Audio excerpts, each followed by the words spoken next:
Hi friends, good morning. எல்லோரும் எப்படி இருக்கீங்க? என்ன பண்ணுறீங்க? இன்றைக்கி நம்ம வீட்டில் என்ன லன்ச் அண்ட் டிஃபன் பார்க்கலாம் வாங்க.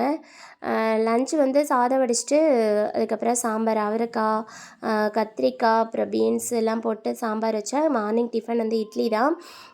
பாப்பாவுக்கு வந்து எனக்கு சாம்பார் சாதம் வேணாம், தயிர் சாதம் தான் வேணும். ரொம்ப நாள் ஆச்சு நீ தயிர் சாதம் கொடுத்தா, அது அப்படி ஒரு விஷயம் இருக்கதே நீ மறந்துட்ட அப்படின்னு சொல்லி திட்டிக்கிட்டு இருந்தா.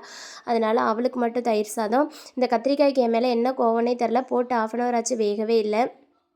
கத்திரிக்காய் சரியில்லையா என்னன்னு தெரியல, இல்லை நான் வச்ச குழம்பு சரியில்லையான்னு தெரியல. அதுக்கப்புறம் ஒரு வழியாக அது வெந்துச்சு. பாப்பாவுக்கு தயிர் சாதம் செஞ்சேன். அதில் வந்து எல்லோரும் மாதுளம்பழம் போடுவாங்க, ஆனால் நான் போட்டேன்னா என் பொண்ணு சாப்பிடவே மாட்டேன். அதுக்கு பதிலாக கேரட் போட்டு கொடுத்துட்டேன். அதுவும் ஒரு மாதிரி டேஸ்ட்டாக நல்லாயிருக்கும். பச்சரிசியில் செய்யலை, புழுங்கரிசியில் தான் செய்வேன்.